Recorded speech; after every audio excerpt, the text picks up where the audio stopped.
Bien, bonjour à toutes et à tous, bienvenue dans le podcast La Soirée. Bonjour mon cher Rust. Salut.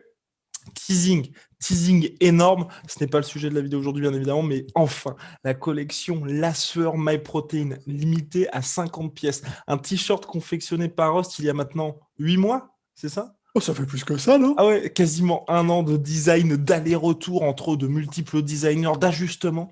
Et là, ça y est, elle arrive, limitée à 50 exemplaires. Il faudra être au taquet, je vous le dis.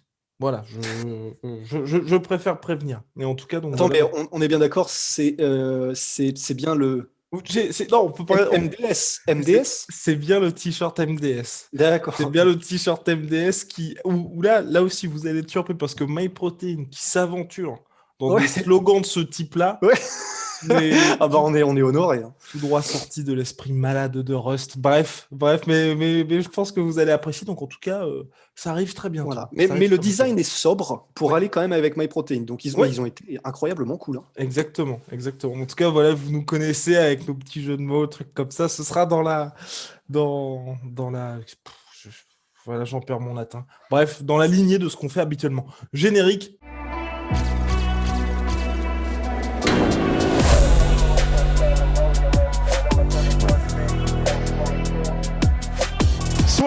Alors oui, mon cher Russ, on en parlait il y a quelques jours, Francis Ngannou contre Dillian White. On disait que ça pourrait avoir un intérêt s'il faisait un coup en MMA, un autre coup en boxe par rapport à l'expérience de chacun. Là, par contre, il y a un truc qui vient de sortir un peu de nulle part. C'est bien évidemment Francis, ça fait un certain temps. D'ailleurs, vous avez pu l'apprendre dans les contes du Père Rusty, si vous ne le saviez pas, c'est que le premier amour de Francis Ngannou, c'est la boxe anglaise. Et il veut bien évidemment, à un moment donné dans sa carrière, faire un combat en boxe anglaise. Et là, maintenant qu'il est champion UFC, il est un petit peu plus loquace sur ses envies, pourquoi pas, d'affronter Tyson Fury. Et Tyson Fury, sans crier gare, finalement, a tweeté hier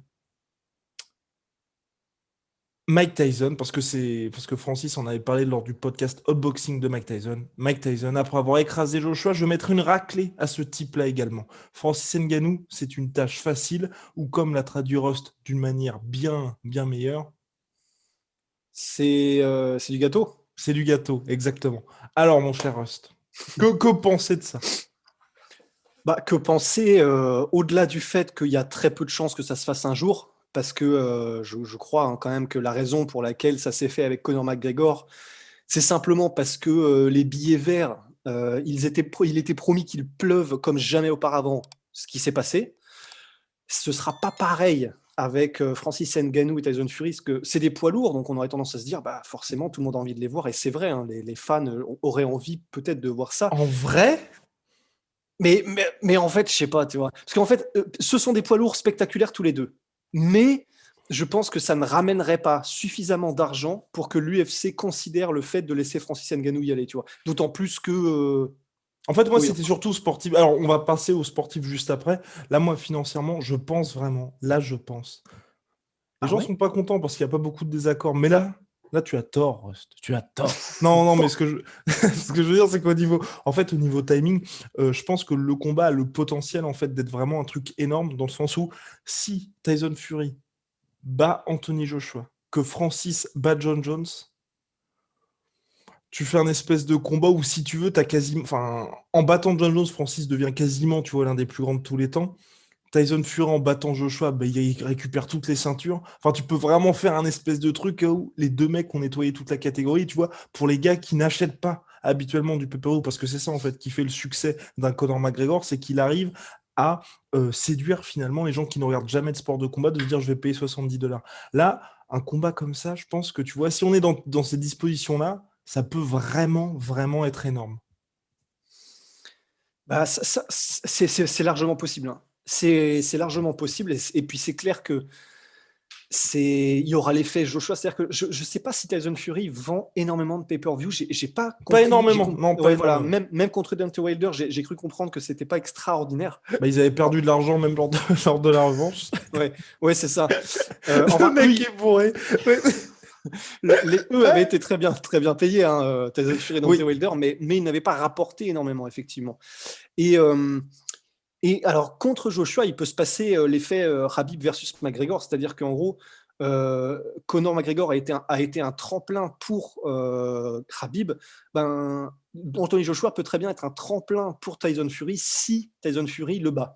Donc c'est sûr que de ce point de vue-là, ça peut être intéressant. Et puis pour Francis Ngannou, c'est vrai que ça peut aussi, s'il bat John Jones, ce qui est quand même la tâche est ardue, mais comment dire, j'ai du mal à voir ces deux personnalités euh, crever tellement le plafond que les gens qui ne s'intéressent même pas au sport auront envie de les voir. Parce que sur le papier, Francis Ngannou étale absolument tout le monde. C'est une des machines les plus terrifiantes qu'on ait jamais vues en MMA. Et Tyson Fury, bah voilà, il a une histoire qui est incroyable. Et puis, et lui-même, il est, comment dire, il arrive Incroyable. à.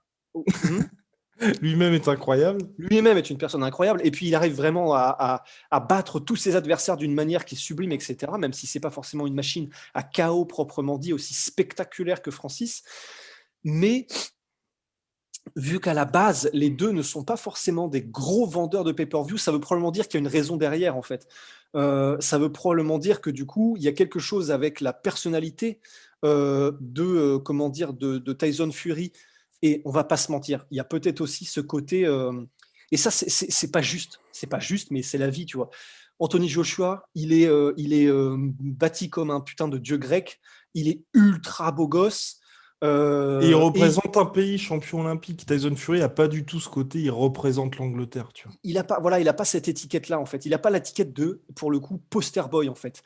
Et c'est probablement pour ça que Anthony Joshua, de toute façon, dès le début, il était promis à des ventes, enfin, comment dire, Faramineuse. stratosphériques quoi. Ouais, voilà, faramineuses. Et Tyson Fury, du coup, je me demande si, de façon inhérente à qui il n'est pas promis à ne jamais vendre énormément, en fait. Les gens l'adorent. J'adore Tyson Fury. Je le kiffe tellement. C'est face à face avec Klitschko. C'est parmi les vidéos que je me repasse, tu sais, de temps en temps, juste pour le plaisir, tellement c'est kiffant. Il est kiffant. Mais je peux comprendre pourquoi est-ce qu'il ne vend pas nécessairement et qu'il ne dépasse pas son sport, un peu comme le fait Anthony Joshua. Je peux comprendre que ça résonne moins avec les gens qui ne connaissent pas le sport.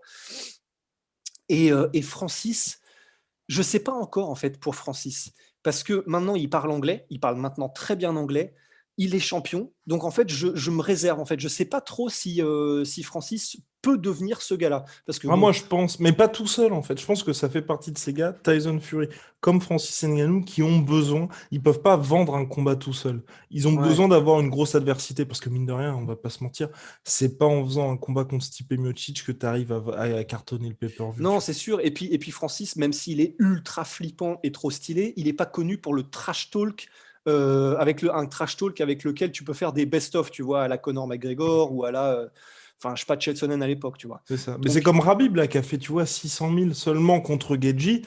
Vous pouvez trouver toutes les excuses que vous voulez.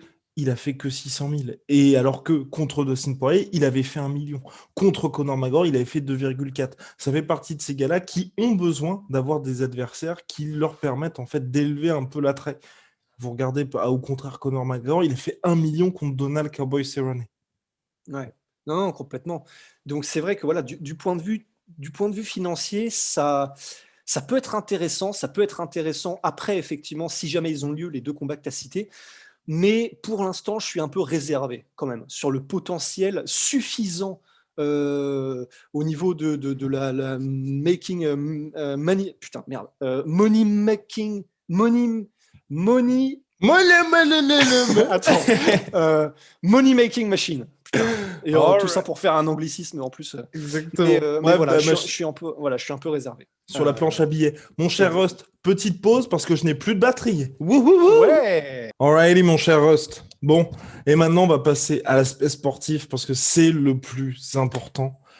Et bah, personnellement, je pense qu'un combat Ngannou-Tyson Fury, aussi bien en MMA qu'en boxe anglaise, n'aurait aucun intérêt. Pourquoi? Parce que Tyson Fury a finalement déjà affronté Francis Ngannou, et par 2 fois, puisque celui-ci s'appelait Deontay Wilder.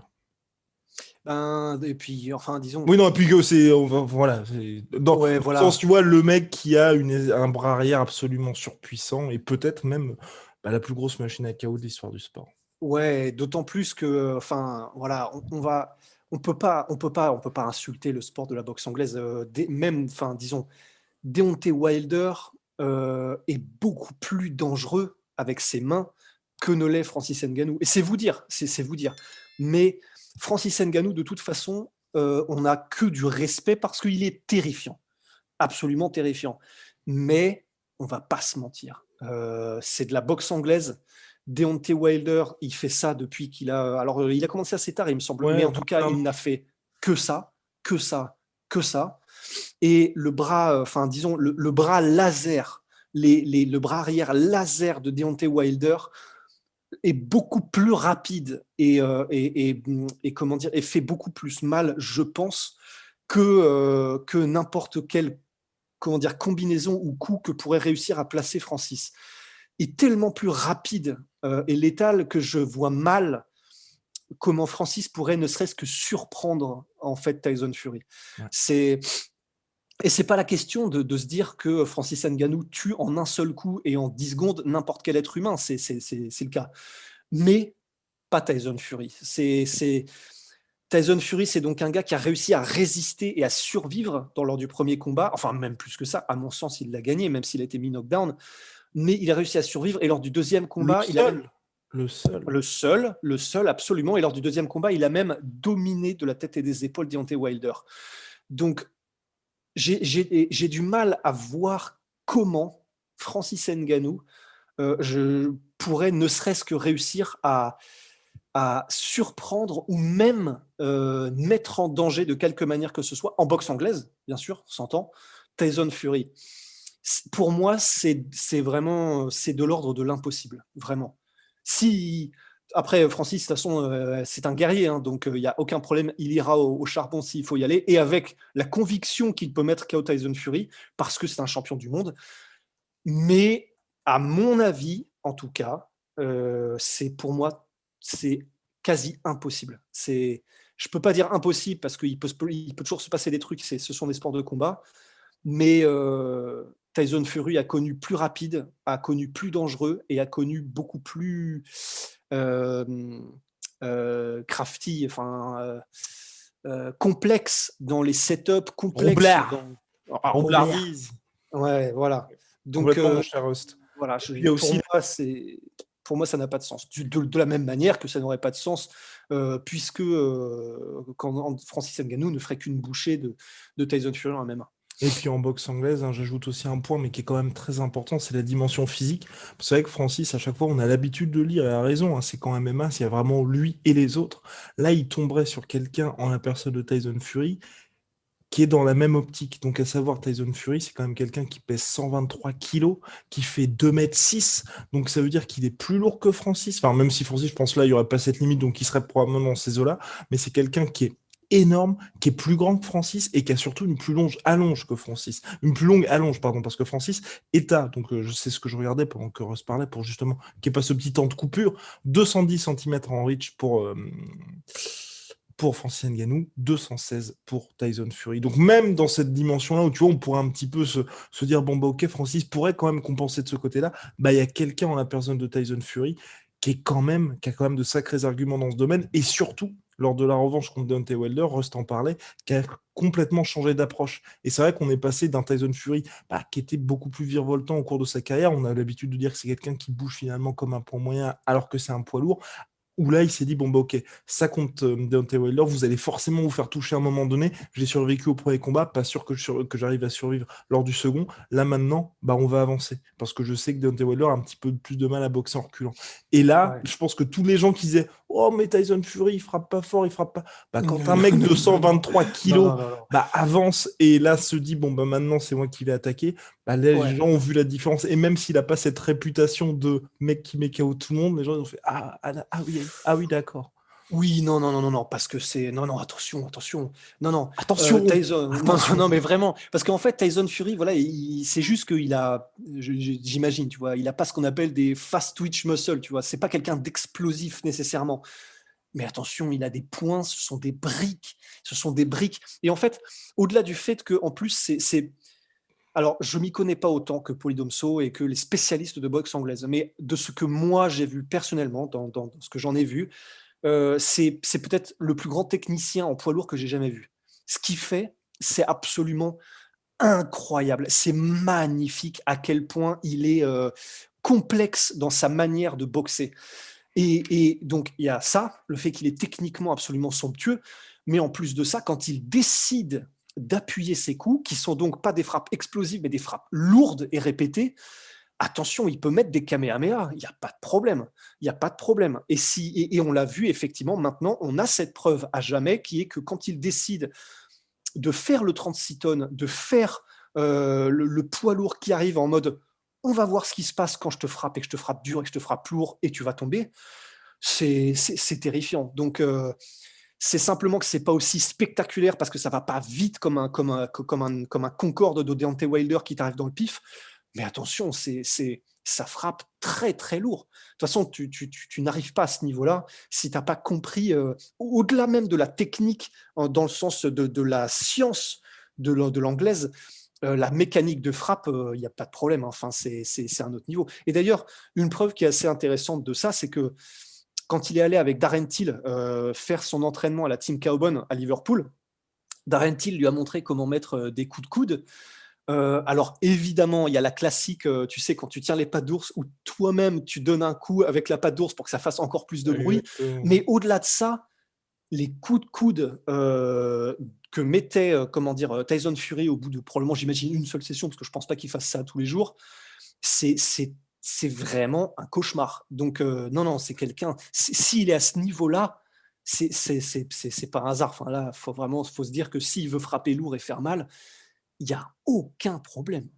Aucun problème. Donc, on vous laisse là-dessus, sur ce teasing particulièrement alléchant de Rust à quelques mois. On croise les doigts du combat entre Tyson Fury et Anthony Joshua. Rappelons que c'est un contrat sur 2 combats, donc il y aura bien évidemment le premier et la revanche qui devrait se dérouler en 2021. Marrant, donc, ça fait un peu penser au match aller-retour de Ligue des Champions, juste pour milquer, tu vois. Exactement, avec un accord 50-50 sur le premier et 60-40 pour la revanche, bien entendu. Bien, je pense que c'est tout pour nous. Big shout-out à Venom, sponsor de l'UFC, sponsor de la sueur, moins 10% sur tout la sueur, non, moins 10% sur tout Venom avec le code la sueur, y compris sur la collection UFC, le lien est dans la description. On sait que vous appréciez particulièrement ce code promo. Et big shout out à My Sweet Protein également. Donc My Sweet Protein, exactement, voilà. My Sweet Protein, moins 38% minimum sur tout My Protein avec le code la sueur. Et puis le drop, la sueur My Protein qui arrive très bientôt. Vous pouvez attendre pour cette collection-là qui arrive, bien évidemment, mais faudra être vif. Ça va être presque aussi difficile à choper que les PS5. Et on veut pas voir de version la sueur My Protein sur le bon coin à 700 €. Oh non, non, s'il vous plaît. Pas de truc comme ça. Mais bon, par contre, on prévient tout de suite, hein, la version portée par Rust sera mise aux enchères ultérieurement. Voilà. Prix de départ, 15 000 €. Voilà. Faut bien payer la maison à Marbella. Exactement. Bon, allez. À très vite.